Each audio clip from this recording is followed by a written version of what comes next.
भाकपा माले की जिला स्तरीय एक दिवसीय बैठक गढ़हनी में संपन्न हुई। बैठक में मोदी सरकार द्वारा तीनों कृषि कानूनों के खिलाफ किसानों के चल रहे आंदोलन को बदनाम व विभाजित करने की कोशिश को कड़ी निंदा की गई। सरकार समस्या को हल करने में अपनी विफलता से ध्यान हटाने के लिए तरह तरह के हथकंडे अपना रही, जबकि उसका असली मकसद भारतीय व विदेशी कॉरपोरेट को बढ़ावा देना है और देश की खेती किसानी को बर्बाद करना। भाकपा माले किसान आंदोलन का तहे दिल से स्वागत और समर्थन करती है। बिहार में नीतीश सरकार के दावे के ठीक विपरीत कहीं भी न्यूनतम समर्थन मूल्य पर किसानों का धान नहीं खरीदा जा रहा है। भोजपुर के किसान 800-900 रुपए प्रति क्विंटल के दर से अपने प्रेस वार्ता आप आयोजित किए हुए हैं और प्रेस वार्ता आज कृषि बिल को लेकर क्या कहेंगे, बताइए। आज़ादी के बाद देश में जबरदस्त किसान आंदोलन छिड़ा हुआ है। 3 कृषि कानूनों के खिलाफ देश के किसान बहादुराना संघर्ष कर रहे हैं। दिल्ली की हुकूमत को किसानों ने घेर लिया है। किसानों का कहना है कि ये किसानों के खिलाफ में ये कानून है, अंबानी अडानी के लिए, कॉरपोरेट घरानों के लिए ये कानून है, ये हमारे लिए मौत का वारंट है। सरकार कह रही है किसान भ्रमित है। मैं कह रहा हूँ मोदी जी से, भाजपा सरकार से कि ये किसान और देश भ्रमित नहीं है। आप इन तीनों कृषि कानून को वापस लीजिए। खेती में अंबानी अडानी का राज नहीं चलने दिया जाएगा। खेती और किसानी हम लोग बचाएंगे, देश बचाएंगे। ये देशद्रोही कानून है, ये भुखमरी पैदा करेगा। ये कृषि से गरीबों, मजदूरों, दलितों को रोजगार छिन जाएगा। ये देश में पहले से ही भुखमरी है, कुपोषण है। आप देख रहे हैं कि आलू प्याज का भाव क्या है, जमाखोरी बढ़ेगी। न्यूनतम समर्थन मूल्य पे किसानों के तमाम तरह के फसलों की खरीद की गारंटी हो, इसका कानूनी हक मिले किसानों का। अगर ये सरकार मिनिमम सपोर्ट प्राइस पे किसानों की फसलों की खरीद नहीं करेगी तो जन वितरण प्रणाली का जो सिस्टम है, जिससे गरीबों को सस्ते दर पे अनाज मिलता है, वो सिस्टम भी खत्म हो जाएगा। और पूरी तरह से लगातार प्रदर्शन चल रहा है, लेकिन सरकार का कोई एक तरीके से जवाब सही नहीं आ रहा है। देखिए, इस प्रदर्शन के आईने में मोदी सरकार के किसान विरोधी चरित्र और किसान विरोधी रुख को आप साफ साफ देख सकते हैं। इतिहास गवाह है कि जब मजदूर किसानों पर, गरीबों पर हमला हुआ है सत्ता के जरिए, और उस हमले के खिलाफ जनता की गुलबंदी हुई है। आज नौजवानों, किसानों, पूरा देश किसान आंदोलन के साथ है। तो निश्चित तौर से इस सरकार को पीछे हटना होगा। निश्चित तौर से इस सरकार को ये काला कृषि कानून वापस लेना होगा। किसान आंदोलन की जीत होगी। माले के ओर से भी लगातार प्रदर्शन किया जा रहा है। बिल्कुल, भाजपा ने खुद स्वीकार की है कि किसान आंदोलन में वामपंथी घुसे हुए हैं। हमारे लिए गर्व की बात है, क्योंकि इस तरह के बहादुराना किसान आंदोलन वामपंथी विचारधारा से या वामपंथी ताकतें हैं तो बहादुराना किसान संघर्ष भी है यहाँ पे। और इसीलिए ये जो भी सरकार कह ले, जो भी सरकार बहाना बना ले, लेकिन किसानों का मांग बिल्कुल लोकतांत्रिक है। उनका कानून बिल्कुल इस देश के खिलाफ है। केवल किसान के खिलाफ नहीं है, ये देश के खिलाफ है। इसमें किसान जो खेत है, खेती में एक मजदूर भी काम करता है, बटाईदार किसान भी खेती करते हैं, और किसान भी एक हिस्सा है किसानों का खुद खेती करते हैं। तो मजदूर, भूमिहीन किसान और रैयती किसान, तीनों लोगों के जीवन जीविका पर खतरा है, रोटी पर खतरा है। ये रोटी कि उन्हें समर्थन चाहिए, यदि आपको जो करना है कि समर्थन करें, लेकिन किसी राजनीतिक दल का बैनर ना हो। देखिए, उसमें अखिल भारतीय किसान महासभा के राष्ट्रीय अध्यक्ष रुलदू सिंह उस आंदोलन का नेतृत्व कर रहे हैं, तमाम वार्ताओं में शामिल हैं, जो भाकपा माले के नेता हैं। हम किसान आंदोलन के साथ हैं। हम यहाँ राजभवन मार्च कर रहे हैं। 29 दिसंबर को राजभवन मार्च है, अखिल भारतीय किसान संघर्ष समन्वय समिति के बैनर से। और इस मार्च में तमाम बिहार की वामपंथी पार्टियां उस मार्च में साथ दे रही है। उस मार्च में भाकपा माले के लोग, भाकपा माले से जुड़े किसानों की बड़ी भागीदारी होने जा रही है। वामपंथी पार्टियों से जुड़े किसानों की बड़ी भागीदारी हो रही है। असल में ये नहीं है किसका बैनर हो, किसका झंडा हो।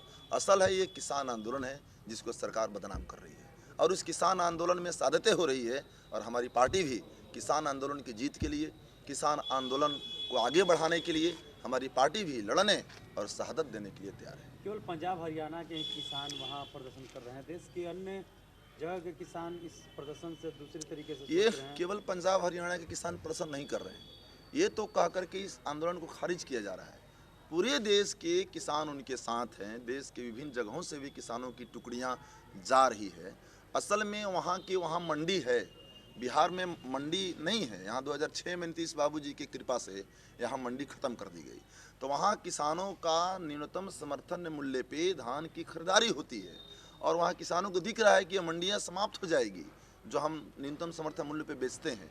वहाँ किसान ज़्यादा जागरूक किसान है, ज़्यादा जागरूक किसान है। असल में ये सवाल नहीं है, सवाल है कि तीनों कृषि कानून ये किसान विरोधी है। खेती किसानी को तबाह करने वाली, कॉरपोरेट की गुलाम बनाने वाली कानून है, और इस कानून के खिलाफ किसान आंदोलन का नेतृत्व पंजाब और हरियाणा के किसान सबसे अग्रिम मोर्चे पर है। ये हम हरियाणा और पंजाब के किसानों को हम सलाम करते हैं।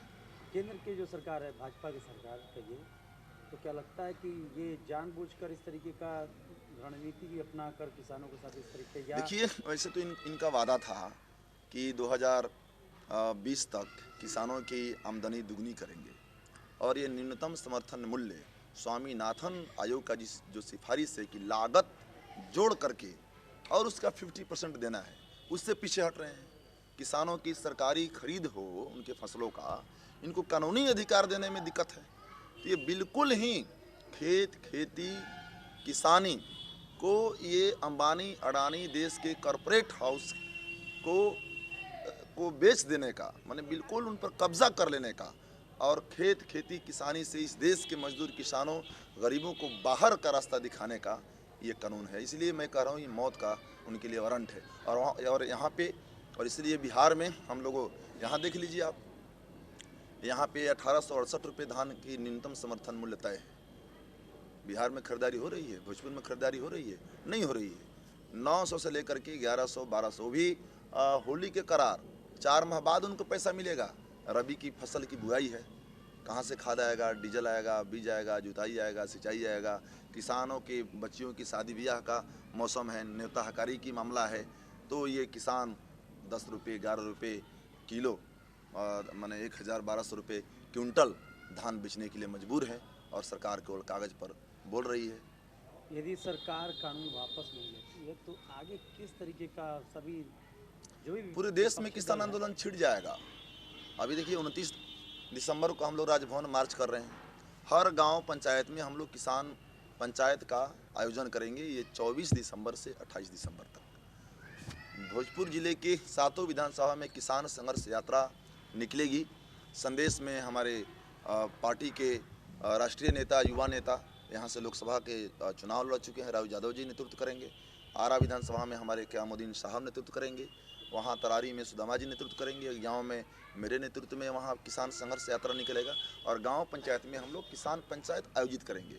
वहाँ से प्रस्ताव लेंगे इस कानून के खिलाफ, और वहाँ किसान संघर्ष समिति बनेगी, और हम लोग 22-23 को हर जिले के हर प्रखंड मुख्यालय पर हम लोग किसानों का ये किसान आंदोलन को आगे बढ़ाने के लिए हम लोग किसान संघर्ष ये कन्वेंशन हम लोग आयोजित करेंगे 22-23 दिसंबर को, और 24 से 28 दिसंबर को हर विधानसभा में किसान संघर्ष यात्रा निकलेगी। 29 दिसंबर को राजभवन मार्च होगा, जिसमें जिले के हर प्रखंड से सैकड़ों किसानों की भागीदारी हो रही है। शुरुआती दौर में जब कृषि आंदोलन जो शुरुआत, किसानों का आंदोलन जो शुरुआत हुआ था, तो कई तरीके के खबरें आ रही थी कि किसानों पर लाठीचार्ज हुआ, ये हुआ, वो हुआ, लेकिन अब धीरे धीरे किसान वहाँ पर डटे हुए हैं, बहुत मज़े से वहाँ पर एक तरीके से कहा जाए तो अपनी बातों को रखने के लिए पिकनिक के तौर पर कर रहे सरकार को, लेकिन सरकार के कान पर झुक नहीं रहे। देखिए, आज़ादी के आंदोलन में 1857 में खेत में काम करने वाला किसान और हाथ में हथियार लिया हुआ फौज में दाखिल किसान, वो भी किसान के बेटे थे, ब्रिटिश हुकूमत से लड़े और ब्रिटिश हुकूमत के तोपों के सामने अपना सीना तान दिए, शहादत दिए। तो जब इस देश के किसान ब्रिटिश हुकूमत से खौफ नहीं खाए, ब्रिटिश हुकूमत के तोप उन्हें डिगा नहीं सका, ये मोदी सरकार के आंसू गैस और लाठी और उनकी गोली उन्हें क्या डिगा सकती है। और इसीलिए किसान वहाँ डटे हुए हैं। मोदी सरकार के दमन और लाठी, आंसू गैस, वाटर कैनन से उन्हें कोई खौफ नहीं। वो कह रहे हैं कि हम तब तक वापस नहीं आएंगे जब तक ये तीनों कृषि कानून वापस सरकार नहीं ले लेती है। तो इस तरह से जीवन मरण का सवाल है, ये देश बचाने का सवाल है, ये खेती किसान बचाने का सवाल है, संविधान बचाने का सवाल है ये लड़ाई।